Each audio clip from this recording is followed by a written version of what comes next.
pinapile para malinis tong output shaft thread para mailagay yung output flange yung washer tsaka yung nut. Yan, bubuhayin natin yung thread Tapos pipigilan niya dito nut para kapit na kapit yung output flange. Welcome guys dito sa Torque Rev PMS. Ngayon i-demo natin kung paano natin i-install tong output flange dito sa output shaft ng bagong rebuilt na transmission. Yan o, pinatibay dito kakabit natin yung output flange doon sa output shaft. Yung output flange, yan yung nagko-connecta doon sa propeller para ma-deliver niya yung power doon sa differential gearbox. Hindi kasi dapat yung ibaba dito. Gagamitan mo ng maliit na ganito. Pupukpukin mo kayo para magsiangat lahat.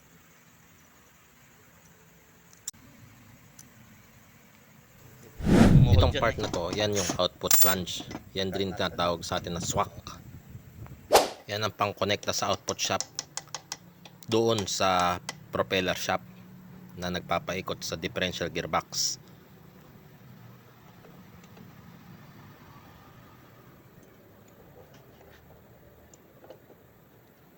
Yung entrado ng terminal doon. Sabihin na. Lahat nililinis yung dulo. Pero hindi ko man pinupukan niya.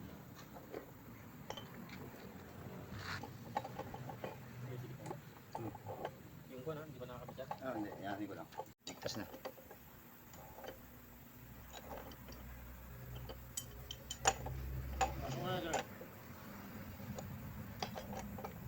Ano size ba yun? 32?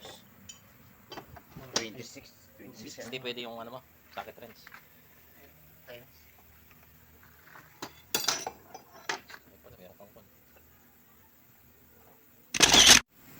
Ito kaya lang masigip. May ano dito. Ayan. Bigyan tayo interko na malinis. Washer.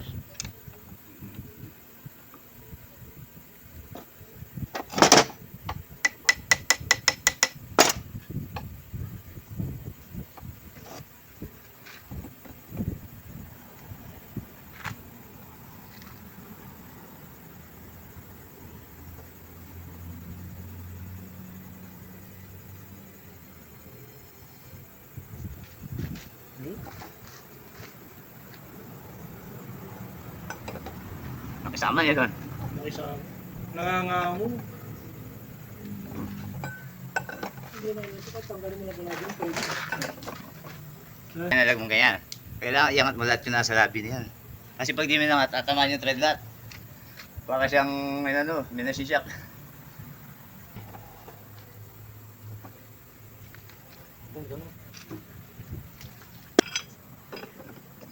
Yan, dalawa kayo dun. Hindi, pupukpukan natin. Hindi natin mag-process natin. Hindi, mas maganda yung pupuk. Masabi mo kayo niyo. Masikot. Hindi man hindi kakabit yan, masikip yung. Sige lang.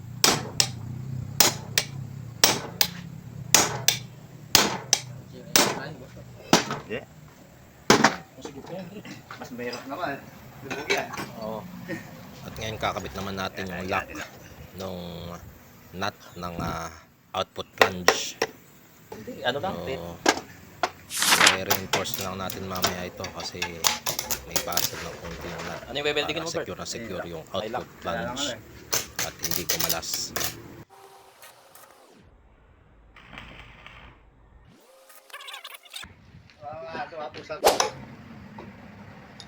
Papantayin lang natin yung dulo ng lock para ayos na ayos yung reinforcement natin. Tapos i-weld uli natin para reinforce na reinforce talaga siya.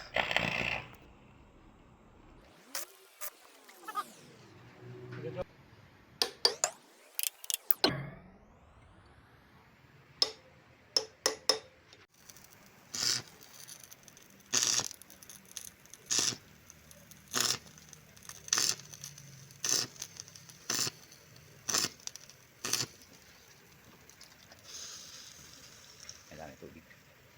Ay, hindi ito yung flux. Saan na lang? Pagkatapos nito, pwede nating install yung shifter backplate.